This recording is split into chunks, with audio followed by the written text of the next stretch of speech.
Welcome to Mornings. Isn't this a glorious day on this Tuesday, the 12th of September? I must admit I'm a little sad to be leaving the glorious village of Melk and that gorgeous abbey, but I'm very excited on Mornings to be taking you on our Scenic Tours private charter down the Danube to Vienna. You know, river cruising is a pretty glorious way to see Europe, and it's a bit like the Blue Danube Waltz. What a glorious piece of music, because you see, river cruising is like the waltz as it elegantly meanders through the beautiful countryside, and of course its timing reveals historical treasures, and I've got to say that's about as much romance as I really want to impart to you today. But my erstwhile companion David Whitehill, how great to see, isn't this gorgeous? Good morning, Kerri Anne, how are you? Listen, I'm Welcome extremely well. This is going to be very swish, but yes. I'm very excited because you get to take us this morning to Dürnstein. Tell me about it. It's a little historic town on the Danube, and it's actually where King Richard the Lionheart was held captive.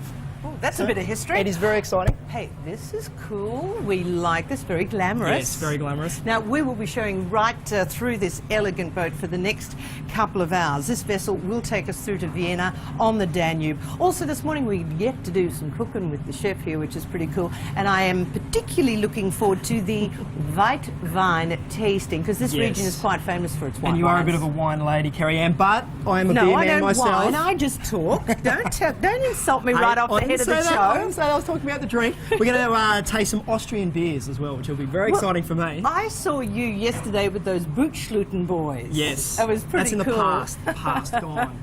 We've got so much happening this morning on the program, but let's show you a map of what the rest of the week we'll be seeing, because yesterday, as you know, was beautiful Melk. Today we'll show you down the Danube. Tomorrow we'll take you to Vienna, one of the most glorious cities of the world, the capital of Austria, on to Bratislava, which is in Slovakia. Then our very last day, and I know we'll be sad to leave, but I'm looking forward to seeing Budapest in Hungary.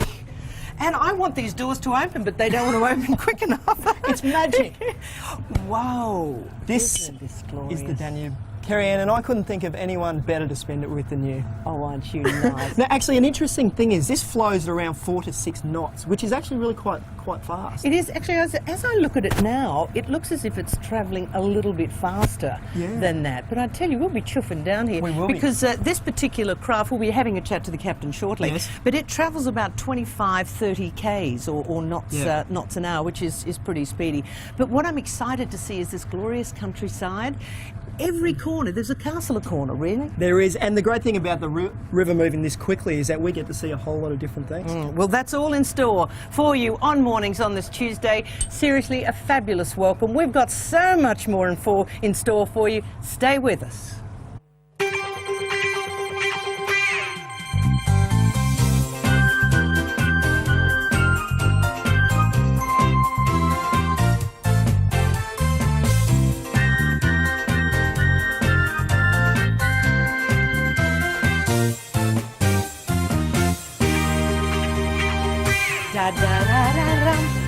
Oh, I'm sorry, I forgot it wasn't a karaoke ship. Welcome again to the program. Now look at this. It is truly gorgeous. We are sailing through on the Danube. This is the Wachau Valley, very famous valley. In fact, it was World Heritage listed just a couple of years ago. There are so many lovely villages. There's so many castles, so much glorious wine region, and we'll be talking about that as I mentioned earlier. But seeing we are on our Scenic Tours private charter, I think it only polite to catch up with the captain and find out how this little baby runs. So as I walk into the wheelhouse, good morning, Captain. Good morning. My name's Kerri Anne, and this, ladies and gentlemen... Nice to meet you. My name is Plamen. Veselinov. Plamen, Captain Plamen Veselinov. Veselinov. It's so lovely to see you. It's not coming from the ship, my family name. Hey, this is very cool. Hey, Ben, come in and have a look here. We need to show everybody how a real riverboat cruise. This is the wheel, the captain tells me. There's no big wheel. Special for the small captain. A very small captain indeed. It's pretty high-tech these days, isn't it? Yeah, because I need to sailing with the magic hands. Oh, and you do sail with magic hands. Yeah. Captain, would you like to, can this go on automatic pilot? We'll step outside and have a chat? With the magic hands, you go to speak, to talk come outside and... Yep, come with me, Captain. Are you right, or is somebody sailing this baby? I'm fascinated with some of the craft of this ship. So, just he needs seconds. to take a phone call. Anything you'd like. This could be important. We don't want to miss it. So, Are we right? no, Did you forget something? No. I'm old man and I start to forget, but you see? Oh, the it high tells technique, you. how tell me. Oh, very good. Come back. Now tell me about the ship, Captain, because the dimensions. How big is it? How long and how wide? 127 meters, 0.40 centimeters, and wide 1140. And the width is quite important because of the Danube and the locks, is it not? No, that's not just in the Danube. The ship can sailing from North Sea to the Black Sea. Ah. Don't ask me who know the way.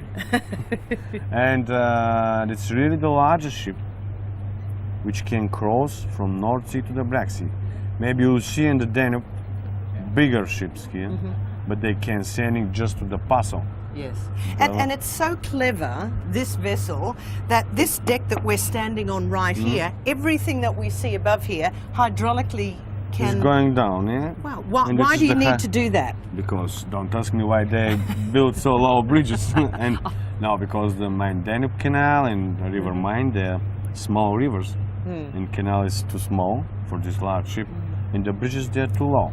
Wow, so everything... They're high just 6 meters. All the equipment, the flagpole, your whole Everything. wheelhouse Everything just is drops going down. down, yeah. But That's the highest point. Compared to the old days, this river, the Danube, has been a very, very much part of commerce and war. But in the old days, how did people get up and down the river? They weren't as high-tech as this. What did they look like? The old riverboat cruisers that we see? They come to enjoy.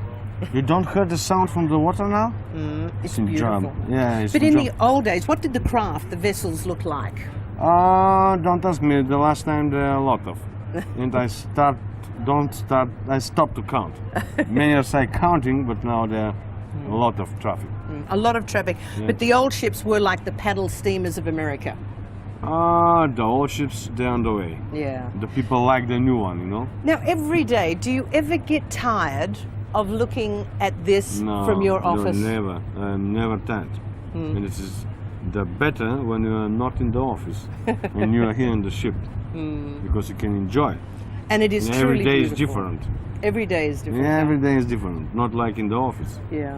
Well, listen, I mean. we're so privileged to be able to spend the morning with you, to look around this beautiful vessel and take in and drink in the history and the culture here. But Captain, I better let you get back to work, or do you want me to drive the ship? No, it's not a job. It's not a It's job? a hobby. Could I do it? Yeah, sure. Okay, this Sure. could be an interesting morning. And it is now it's morning, but after 6 minutes, may I tell to the Australian people, good day, mate, Australia? Right down there. Right there. That. Good day or good morning? Good morning. Good morning, Australia. I'm Yeah. happy, you know. Lot of people in Australia, they can hear my voice. Well, we enjoy that. We're with you for the next couple of hours, so thank you very When you much. come to change me, you I will. I'm coming in to drive the ship. Thank you, No, Captain. we don't drive the ship. We just sail. We're sailing. with the Sailing, ship. and we're We loving drive the it. cars. Okay, coming up very shortly, this region, it's very famous for its wines, is it not? Yeah. Weitwein? Well, we're going to talk about some of the world famous wines. Stay with us on Mornings.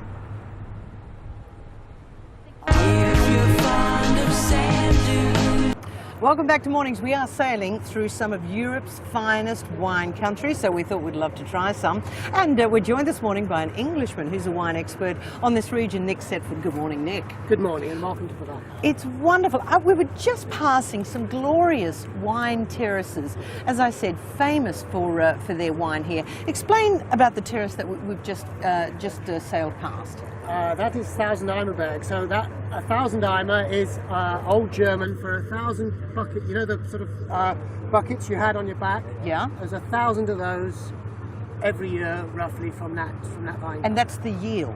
And that was the yield. Wow. And it's very famous. It's an old island in the Danube, and it's very famous just for growing Riesling. In fact, at the western end of the Wachau, it's very much a Riesling area. Now, this area, as you said, the Wachau, it's spelled W-A-U-C-H-A-U. Yeah. Okay, that's the Wachau Valley, famous for its Riesling. Why is it the white wine, the Riesling is so good here? Well, the Riesling and the Grüne Veltliner, it's the climate. In all of the famous vineyards in the world, for white wines. We think of Sonoma, or in New Zealand, or in Australia, or in France. The famous ones have very warm, heat-generated winds during the day, and at night, very cold winds, usually generated by a mountain range or a sea. And of course it's from the Alps. From the Alps. So it's cold at night, hot during the day, and the grapes during the day with the fabulous sunshine just ripen beautifully. And at night we get the fruit and the acidity. The one we just passed there, the 1000 Imabed, you've got one of these, because I've got to try some of this, Okay, Nick. well, here we so go. let's do it. So what should I be looking for? Well, for a start, most people, when they first try a Riesling from the Wachau, they're very surprised by the sugar level. Most people have an idea of Riesling, that it's a very sweet wine that we all had in the 70s. Yeah. And Well, this certainly is not, as doesn't taste like a bowl of sugar. it certainly doesn't. This is glorious. Why do we do that again? Why do we do, well, for the Because whole... normally I just drink it, Nick. Okay, well, I do too. But the thing is that for the whole length of time from the vine harvest right through to bottling, which we're fighting a battle against air and oxidization. So to keep air away, all this battle about corks and screw tops is to keep air away from the wine. Okay, and what's better for you, screw top or a cork? For the very long-lasting wines, so over 10 years, a cork. And for anything under, I can't see personally anything else other than screw top. And so I'm just so impressed with this countryside. What we're doing is just exquisite and glorious as we sail down. Now, you St. Michael Church. St. Michael Church. How just the experience here for Australians is so wonderful. It is glorious. It's a wonderful way to see Europe. Do you know anything more about St. Michael's Church? Well, if you look on the back of it, you'll see 7 figures over the choir. Yeah. You see those little figures, like little hairs? Well, there's a whole set of stories about those hairs that came down. Was it during were they petrified during a big snowfall? Yeah. Or were they put there by an artist? But the history and the culture is exquisite. Now, I'm just going to finish this. I just want to try another couple. So this is from that the area we passed just 2 minutes ago. And the next wine we're going to taste is from Kolmitz, which as I serve you the wine. Which one's that? That's the next one, the third one. This one here? That's the one there. That not this one here? Oh, I'll pick any one, really, Nick. Okay, let's just have a little go at this one. Okay, thank you very much. Oh, you've still got, throw that overboard. There we go, feed the fish. I would. Oh, you're not allowed to? Not allowed to. Why? It's polluting the Danube. Oh, they're very serious. I didn't think a little glass of wine would pollute the Danube. I'm sure if we weren't being filmed, it might have. Okay, now this is from This is a Grüne Veltliner. So Grüne Veltliner accounts for about 60% of the production of the Wachau. It's, as I say, very much a typical grape. It doesn't grow. It grows, but it doesn't present well out of the Austria. So this is the only place in the world you will get Grüne Veltliner. Grüne Veltliner, because it just doesn't grow and just doesn't taste good. If you think of the old Austro-Hungarian Empire, it grows within those borders and not beyond. Okay, and that's just from over there? This first mountain we've got here is left or right side of the hill? Left hill. You're kidding me. It's No, on the left. Left hill is Kolmitz. Oh. It is a bit windy up here. Let's not let's not pollute the river here. Work with me here, Nick.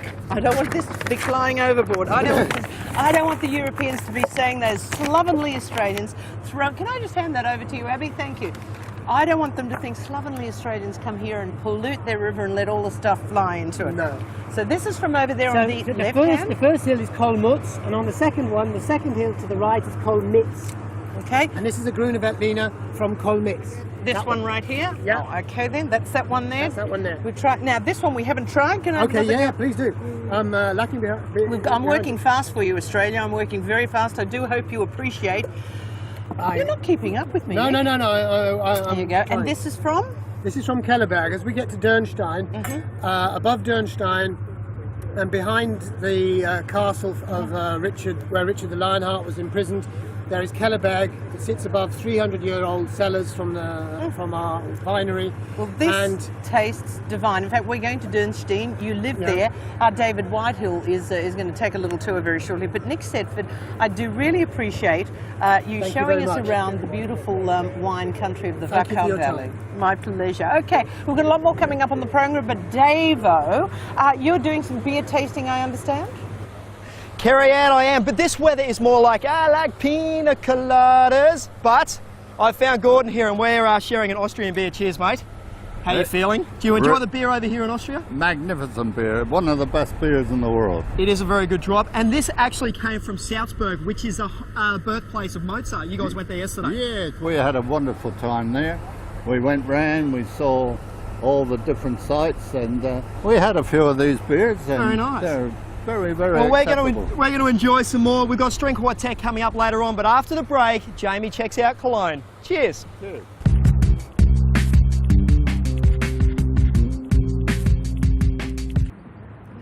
Welcome back to Mornings as we sail on our Scenic Tours private charter down the Danube. Well, Jamie had his trip down the Danube and through Europe several weeks ago, and he visited a very special city. Welcome to Cologne, Germany's oldest city, also known as Holy Cologne because of the very old churches here and amazing museums. But I'm starting in this here mall for a very good reason. It's for you, Kerri Anne, because Germany has a #1 shopping street, and this is it right here. But Cologne has a lot more to see, so let's go have a look.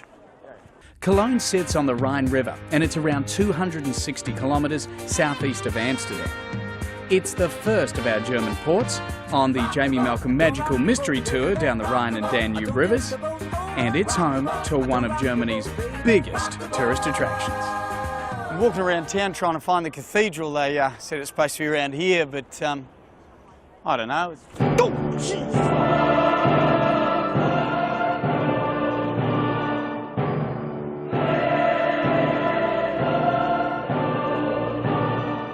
I bumped into Dr. Klaus, who is an art historian here at the Cologne Cathedral. Hi, Dr. Klaus. Hello, hi. Now, tell me, how old is the cathedral? It took a very long time to complete that building, more than 632 years, and the foundation stone was laid in 1248. Now, the most special thing you told me inside is you have the remains of 3 very famous gentlemen. Yes, these are the remains of the 3 holy magi, or 3 holy kings, mentioned in the Bible, who came to adore the Christ child, of course, and their relics came from Milan, Italy, to Cologne in 1164. The first thing I noticed when we walked in before too was the stained glass windows are amazing. And you have the original ones right down the end? Yes, we have almost 10,000 square meters of stained glass windows from all centuries, from the 13th, the 14th, the 15th, the 16th, the 19th, the 20th. And the oldest are from the year around about 1261, representing scenes from the Old and New Testament.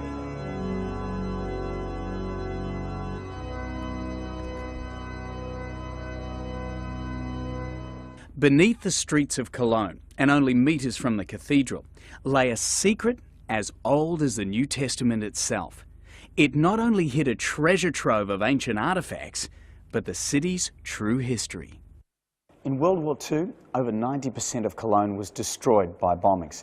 And if anything good could possibly come out of that, this did. They actually discovered that the whole city of Cologne was built on ancient Roman ruins, dating back to the late 300s. And this is one of the finest examples you'll find anywhere in Northern Europe. These ruins are just a small part of what was the Roman Empire's northernmost colony. But despite the Roman ruins, it's a much newer part of Cologne that the locals call the Old Town. I'm taking a stroll with Stefan, the greatest guide in all of Germany. That's a pretty good rap, isn't it? You have to be pretty good to put up with us for this long. This is an incredible city. Now, what area is this? This is what we call the Altstadt, the old town. Altstadt? Altstadt, the old town, which was reshaped in this way after World War II to look like an area of the past with little lanes and these wonderfully painted houses. Yeah. I love these streets too, the cobblestone streets.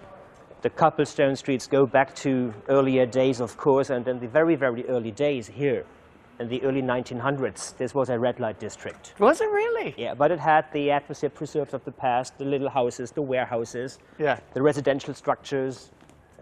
So And- this was taken as the tourist side of town.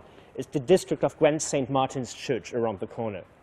What an amazing afternoon. Now, strolling down the cobblestone streets we started with, and now I'm sitting in the old town having an amazing lunch, which I'll find out about in a couple of seconds. Have a look behind me here. Now, these old houses is what Stefan was talking about before. They've got these great colours, and if you can see the numbers on the front of them too, they depict in the year in which they were originally built. Have a look at the humongous Romanesque church over here. That was originally a monastery, and there's 12 of those situated in a semicircle around Cologne. But let's get stuck into this amazing food. I've got Thomas here. Thomas, come over. Hey, Jamie. How do you say come in German? It's common. Common. It's the same. I can remember that. Okay, now talk us through this. What's this? This is a Heißewurst. It's from the pork. Look at the size of the sausages in Germany. Is that normal? Yeah, sure, it's normal. But in Cologne, you get always something bigger. The beer is bigger, the sausage is bigger. In Australia, we have little Savoloys like this. Do you have that? Yeah, Nuremberg. Oh, Nuremberg. Oh, but they're bigger in Cologne. What is this? This is Blutwurst, but in Cologne you say Flöns. Florence. And that's blood, isn't it? Yeah, sure, it's blood. Blood sausage. Blood sausage. We'll leave that. And this one here? This is Haxe, the knuckle. It's from the Haxe. pork. Yeah. Oh, beautiful. Is that popular? It's very popular for, in Cologne and in Munich. We always eat Haxe. Wow. So if you come to Germany and you don't eat meat, you're starved to death. Yeah. That's Sure. about right, isn't it, too? Now, we need a beer with this too, don't we? What do you think? Yeah, sure. Yeah, I'm going to take off after this and get a lager. Have fun. Thanks, Thomas. Wiedersehen. Great story, Jamie. Yes, we're sailing the Danube, as you can see behind me. This is the town of Dürnstein. I'll tell you more about that a little bit later. Wolfgang Amadeus Mozart, one of the most famous musicians, beautiful music, and we have some for you right now.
You've got to stay with us because very shortly we are going to show you how you can win a trip with Scenic Tours private charter to this glorious Europe destination. Now, talking about destinations, we've just moored at Dürnstein, which you're going to find out something about. Yes, this is my big chance, Kerri Anne. Now, I've heard you've got to head right to the top of the castle where King Richard the Lionheart was held captive back in 1192. I hope that's all correct. A wealth of information. Hey? Go forth, Robin Hood. Goodbye, I'll be back. Da-da-da-da-da. Okay, we've got a lot more coming up on the program. So much for you. Stay with us.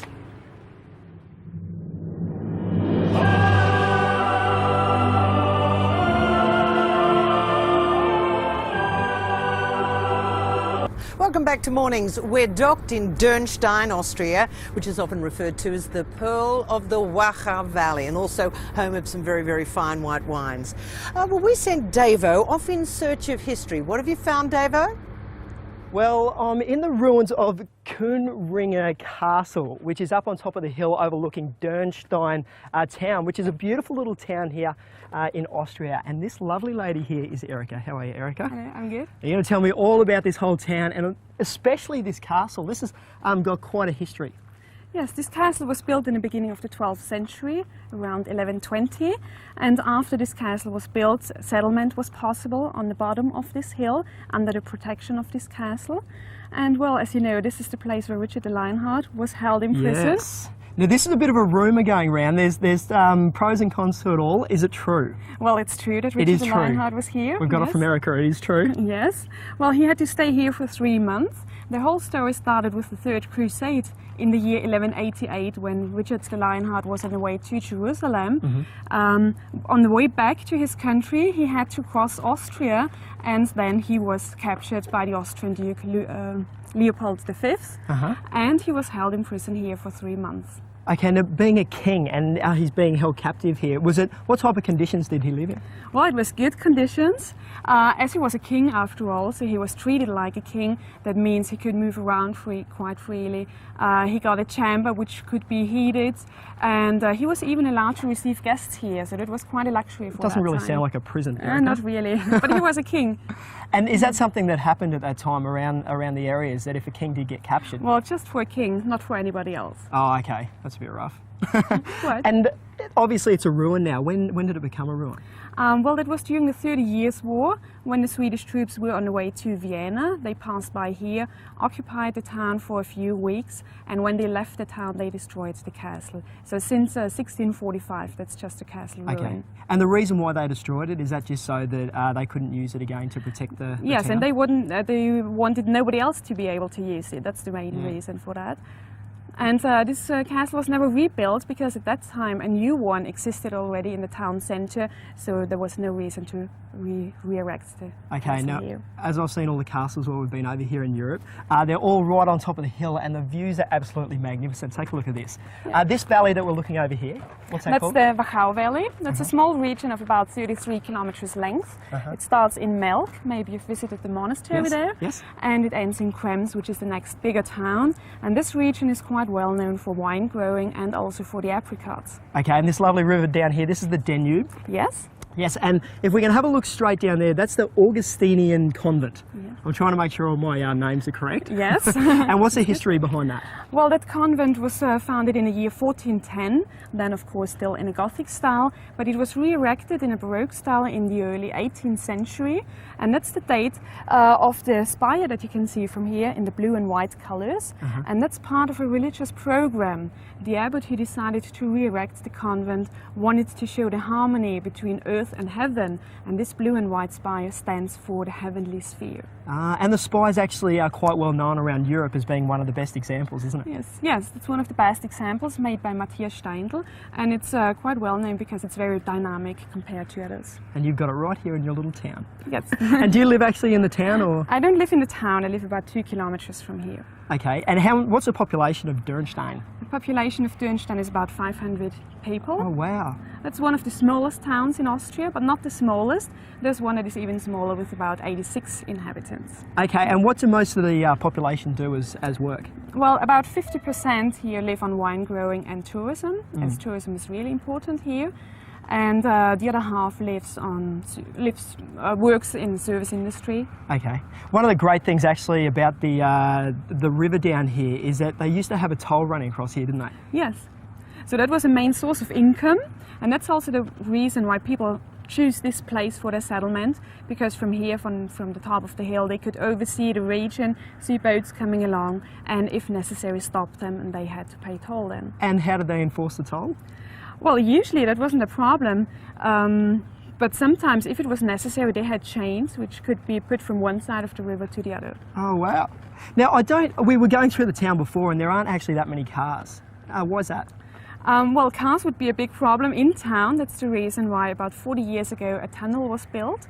And now only citizens of the town, guests of hotels and restaurants may enter the town, but nobody else. So everybody else has to leave the car outside. Ah, very good. Well, thank you so much, Erica, for showing us around. The town is absolutely wonderful. We'll throw it back to Kerri Anne. Davo, absolutely fascinating. Now don't forget, get back to the boat very shortly. We're off to Vienna, and I tell you, cruising the Danube, a very, very pleasant way to spend some time. Well, cruising the Danube is a very beautiful way to see Europe. In fact, scenic tours, private charters, they've been very good to us, and very shortly we'll show you how you can win a trip doing exactly what we're showing you this week. This morning we left Melk, we're on our way to Vienna, and tomorrow I will show you that beautiful city. It's the capital of Austria and quite spectacular. But we look at the Danube, I tell you, it moves pretty quickly. Sometimes it's referred to as the Blue Danube, and history tells us that a Russian general made that remark a few hundred years ago when he defeated the French, and as the 5,000 bodies of the French soldiers in their blue uniforms were being tipped into the Danube, he referred to it as the Danube turning blue. Okay, we've got more coming up on mornings. As I said, I'll tell you how you can win the Scenic Tours private charter just for yourself, because I know you'll enjoy it. We're going to be cooking an Austrian dessert. A lot more coming your way. Welcome back to Mornings. There are some very, very special Austrian desserts, and we're about to cook one with our special chef, and we're delighted to have on the program Stefan Gasparek. How are you, Stefan? Hello, fine. And your assistant Claudia. Welcome to Mornings. Now, you're doing something really cool today. What are you going to do for us, Stefan? I have something special from Austria as the special dessert, Kaiserschmarrn. Kaiserschmarrn, yes, it's from Austria. I think so. It's a small pancake from Slovakia, from German, from Austria. Beautiful. But small pieces with raisin, with egg, with compote. This is the plum. Beautiful. Plum, or some eggs and a little bit butter, but not too much. Okay. And you put a little bit, when it's ready, Kaiserschmarrn, you put a little bit with plum and you eat. It's so good, it's fresh. Fantastic. Let's get to it, Stefan. Okay, I'm starting. Okay, is this what they call the Emperor's trifle? This is special vanilla. Ooh, vanilla. It's original. Yum, yum. Yes, I put the milk. It's also Austrian milk. It's very good, but low fat.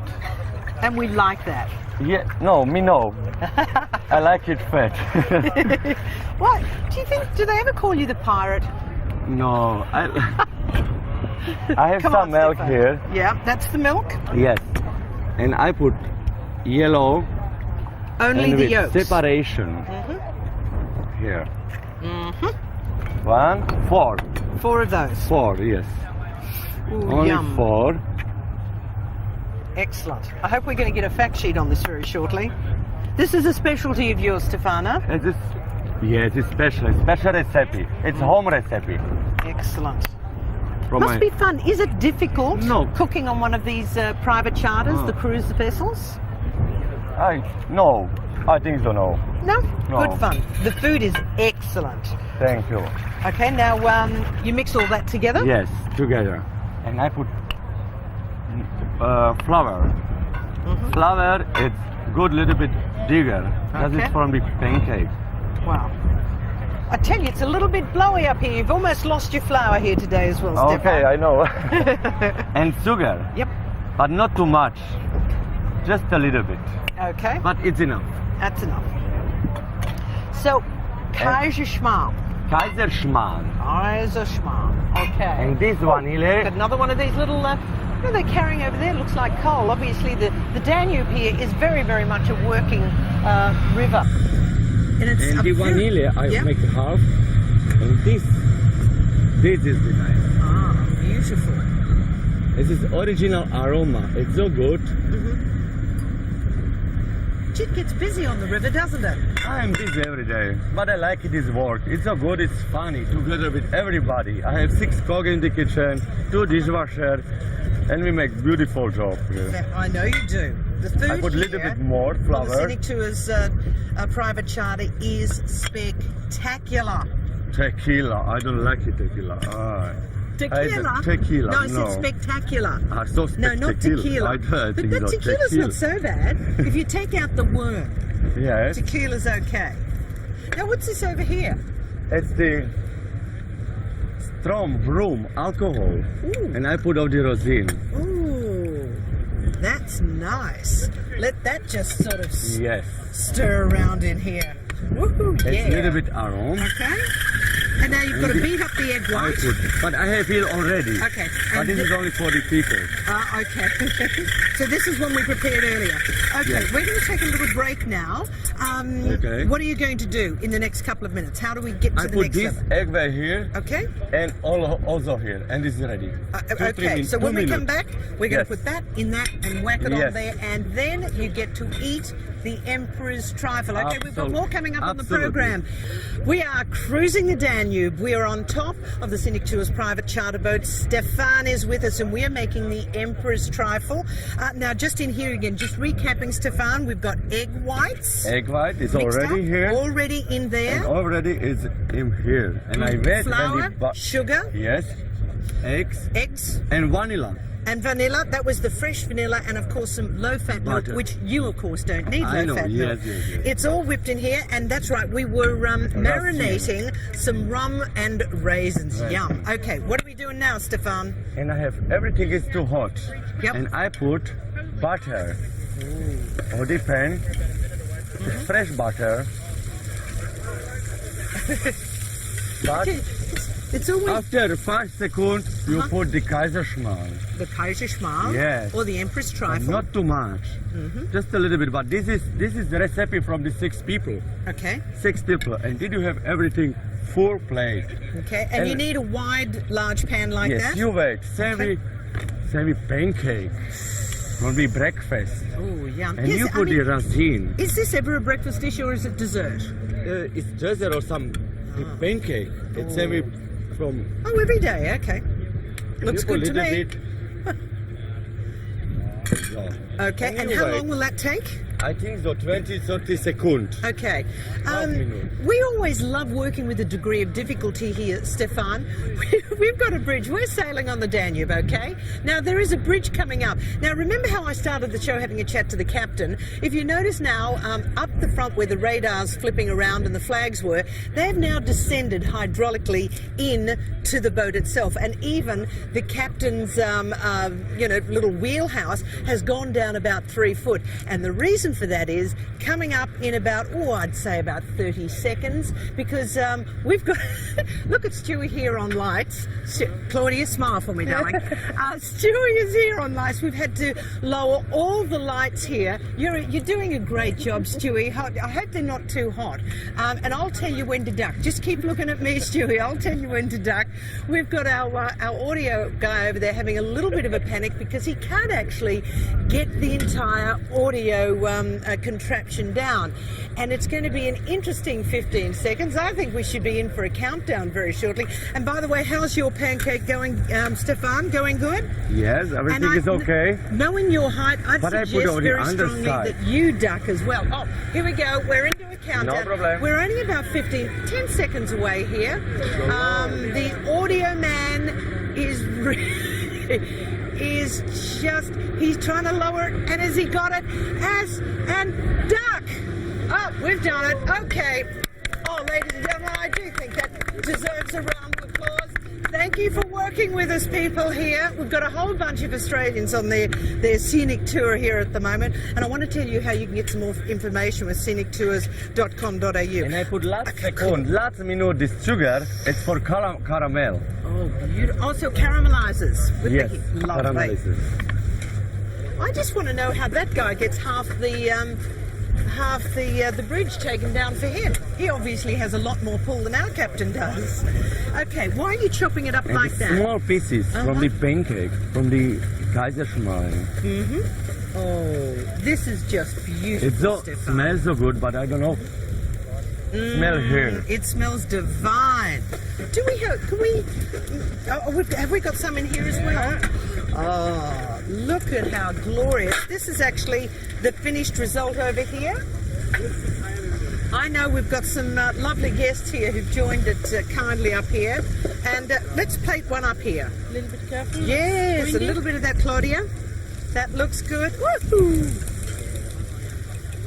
Now, Stefan, thank you very much. Davo, you found some Aussie guests with us this morning. How you? Oh, look, you look as if you're cooking very, very well over there with some vino.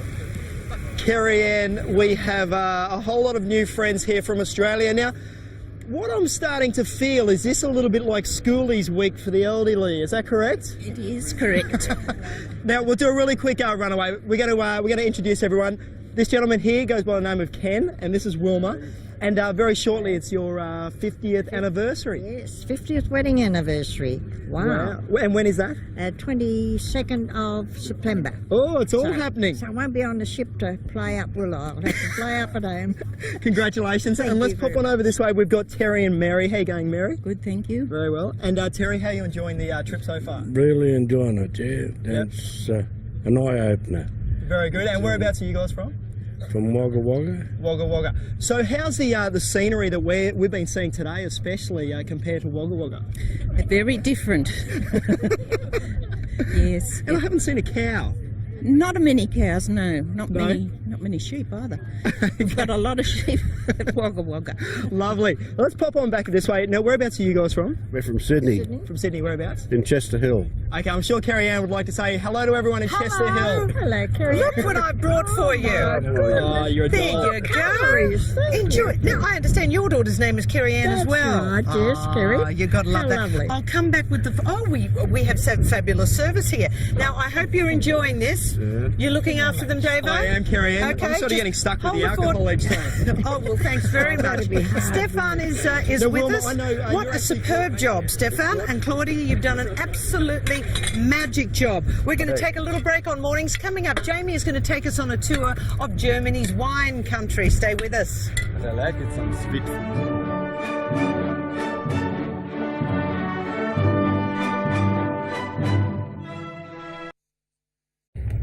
I tell you, Davo, there are worse things you could be doing in life, but cruising down the Danube. Look at us, Kerri Anne. This is absolutely fantastic. Wasn't the bridge fun? It was. It was. Ducking for cover. I thought you were going to lose a couple of locks there on the way through, actually. Well, Stefan's so tall, I got worried about him. And poor Stewie's holding my light. He took it out of the... You know, I think Stefan is actually a pirate from another day. I think he might be. He knows exactly what he's doing. Some of the interesting things I was talking to the captain about is that the Danube actually freezes over from January through to March. Wow. And it is pretty interesting because the water's moving so quickly, you wouldn't think it'd be able to freeze. But indeed. There you go, the Aussies learning something overseas. Well, I tell you, tomorrow, because we're on our way to Vienna now, and we've seen Melken, that beautiful abbey. We also go off to Budapest and lots of great places. If you want some more information of exactly what this tour is, we're running a fabulous competition, so you're going to enter that. But if you want some information on what Scenic Tours private charters have to offer, just go to their website, scenictours.com.au, and in fact they post exactly where those free information nights are. They're happening right across the country and literally in a place near you. So go to scenictours.com.au. But I tell you, I'm just thinking this is the coolest thing I've done in a very long time. Kerri Anne, I'm enjoying working with you. Well, Jamie sort of missed this little trip, but he did get to go to, where is it, Rudolph? Yes. Just hours from Cologne, our cruise continues along the Rhine in this, the next instalment of Jamie's Around the World in 80 Days tour of Europe. Exciting and new. The Rhine River stretches for 1,300 kilometres, but we joined it in Amsterdam and we'll take it through to Germany and onto the River Danube. Now I'm going to show you Rudolph today, but I couldn't show you that without showing you this. The 94 kilometres of Rhine River in between Koblenz And Rudolph is so breathtakingly beautiful, you won't know what to do with yourself. There is a castle on a hilltop every kilometre, over 80 castles in total. And I'm sitting here teetering on top of the Lorelei, which is around about 130 metres above the level of the Rhine River. It is really haunting here too. There's lots of legends about this place, and the echo makes it kind of spooky. River cruising offers a slow and majestic way to see the sights. But the great thing is, once the boat pulls in, you set your own pace.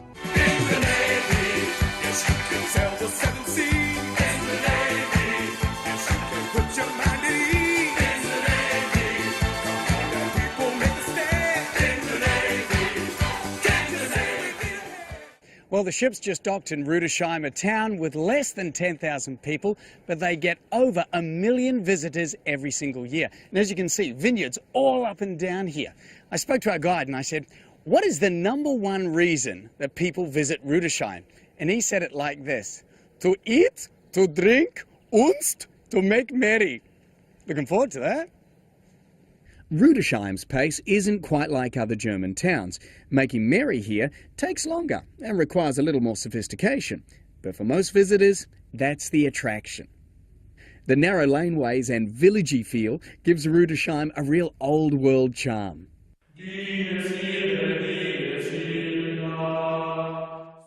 This is the Eberbach Monastery, said to be the #1 tourist destination in all this area. It was founded in 1136. I think I got that right. Quite right. And I have Jens with me, who knows more about this monastery than just about anyone else around here. And you need to help me with this sort of information, because this is a very old monastery. Yes, it is. Yeah. Now tell me, what is this area? This is a cloister area, and in former times it was totally closed against the outside area. Sure. Only the monks were permitted to be here, and the monks, on the other hand, nearly all their life was within this cloister area. Now, this was originally a hospital. Yes, it was. In former times it was built in the purpose to be a hospital. But we're drinking a beautiful Riesling here. Yeah, we do. And for good reason, because the wine that I'm drinking here, the grapes that made this wine are from the same vineyard that the monks originally made their wine from. Yeah, they are. Even nowadays, the famous vineyards the monks once owned are in preservation of the Hessische Staatsweingüter GmbH Kloster Eberbach. That's easy for you to say.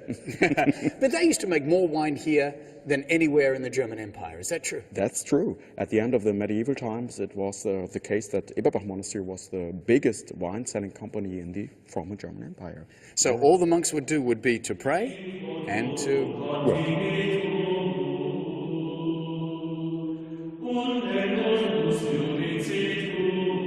This is the basilica that Jens mentioned before, and nobody's quite sure whether they made the chants to suit the acoustics or the acoustics to suit the chants. Either way, there's an 8.5-second echo in here. I tested it before.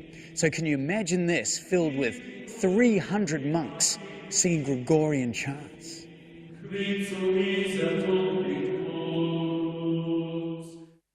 From the basilica to the downright ridiculous, the most popular tourist spot in Rudolph is Siegfried's Mechanical Music Museum.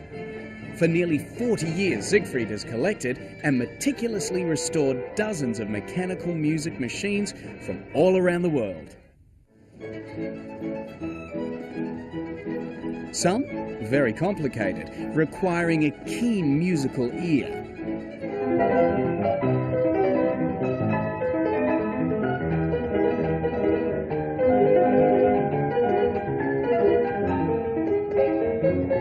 And some, not so much.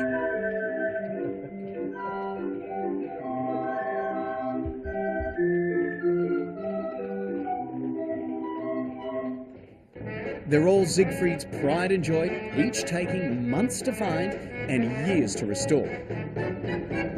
It's an impressive collection of his musical genius. And he takes it very seriously. Good one, Jamie. Thank you very much. And we are missing you. Now, did you know that the Danube River was in fact the northern border of the Roman Empire? One of the most exciting things about coming to Europe is the extraordinary culture and the history. We'll learn more facts after this break.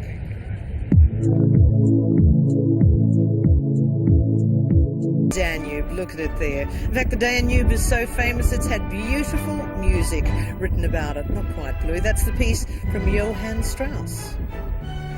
I love it. Yes, the Danube, a really multinational river passing through 10 European countries. So this morning, to tell us a little bit more about its wonderful historical value, Burkhard Lell joins us. Good morning, Burkhard. Lovely to have you with us. Good morning. It has had a wonderful history, goes back well before Roman times in its importance.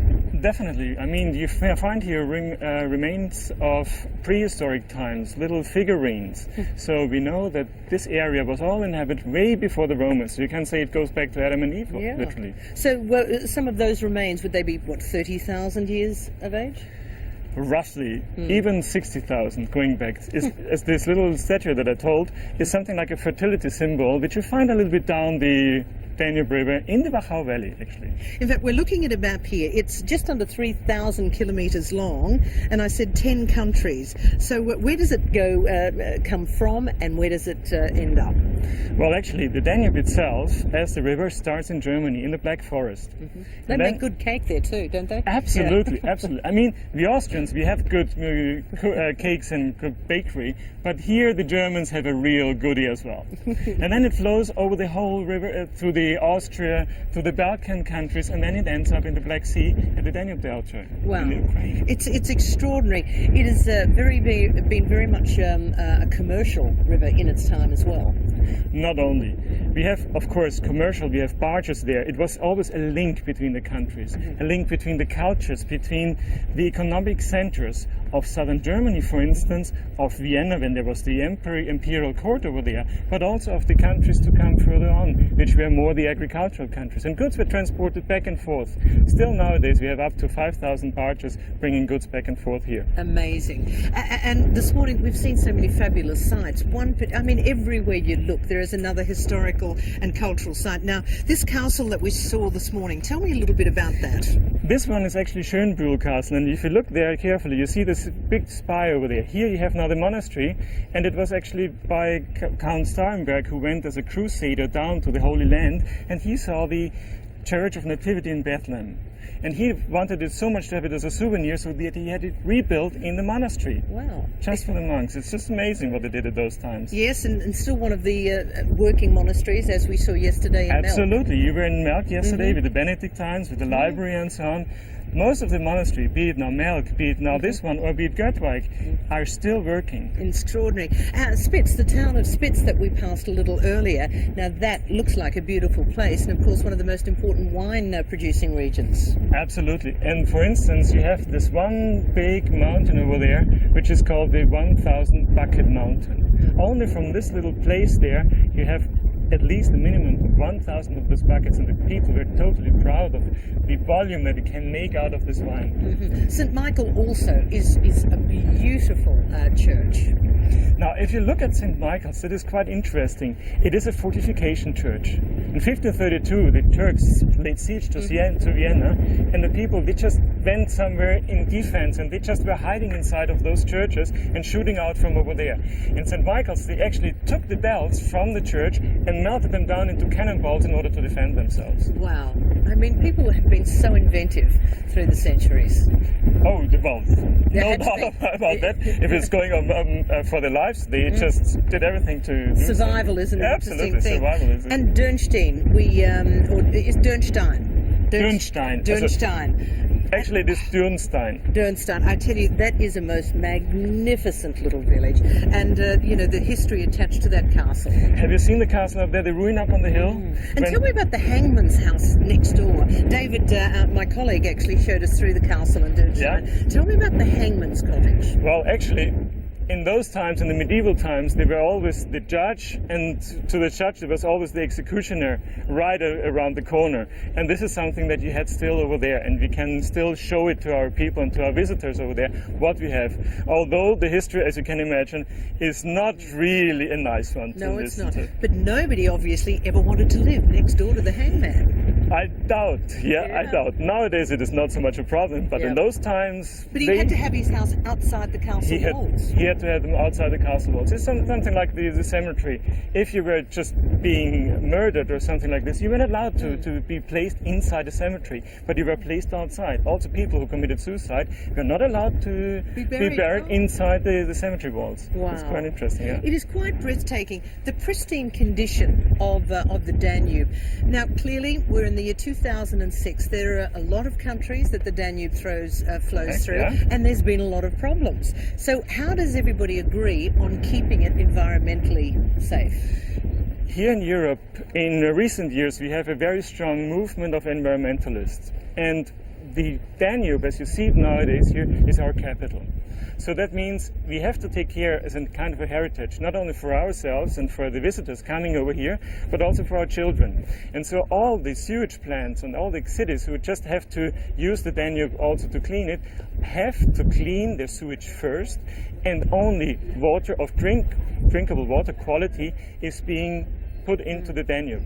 Otherwise, the river wouldn't be that blue or that green at all anymore. Well, it is really quite beautiful, and having passed through the valley into the flatter lands, you just see how well loved it is. And river cruising for Australians, I've got to say, is a very special experience. We want to thank you very, very much. My pleasure. Thank you for coming over here and visiting us. It is special for us, and thank you.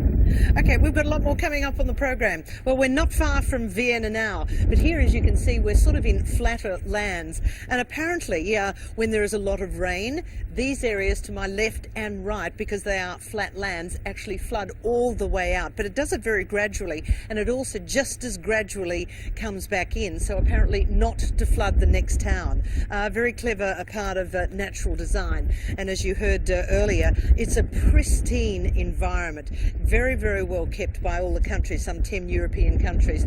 But I'm standing at the pointed end of the boat, and you guys can see us from the wheelhouse there. And when we were going under the bridge, as you can see, the flag stand here and the radars left and right, they're hydraulically operated along with that wheelhouse and literally drop straight through, so you can get under some of those low bridges. Well, as I said, not far to Vienna, and tomorrow we'll be showing you that spectacular city, one of the most beautiful in the world. But what a morning we've had sailing the Danube from Melk to Vienna. So much more this week. We'll be back after this. If you're fond of sand dunes and Well, I do hope you've enjoyed our 2 hours cruising the River Danube. This is what river cruising in Europe is all about. But tomorrow we'll be in Vienna, one of the most beautiful cities in the world. What are you going to show us? I'm going to have a look at the Lipizan horses, that are dancing horses they actually dance inside the arena, which is fantastic. They are very, very special, beautiful animals, so well trained. Also, the Vienna Boys Choir will be joining us, where we're doing our show from the shopping heart, which is really going to appeal to me, the Gruben. So lots to show. But of course, on Thursday, sailing again to Bratislava and then on to Budapest by the end of the week. Just a beautiful way to spend some time. It's a lovely area, and I do notice you've got some wine down there. Well, Kerri Anne, talking about shopping, I've actually gone out and done something very special for you. I have found the only wine that is befitting of your drinking prowess. It's called Scoff. It's called what? Scoff, Kerri Anne. Scoff wine. Oh, well, seeing you mentioned it, cough it up. Now, listen, we just got to say you've been doing a terrific job, Dave. I really do appreciate it. Jamie couldn't be with us because his lovely wife, Selena, and he have become, they've a mum and dad again. I know, congratulations, gorgeous, Jamie. Yeah, a baby boy by the name of Maverick James Malcolm. Cheers to Jamie. To Jamie and Selena, well done, especially Selena. And we do have to say a really big thank you to Austrian Airlines. We've had some people here who have helped us no end here. Scenic tours, private charters have been absolutely fabulous. Just go to their website, you get more information. But tomorrow on Mornings Davo, we'll see you in Vienna.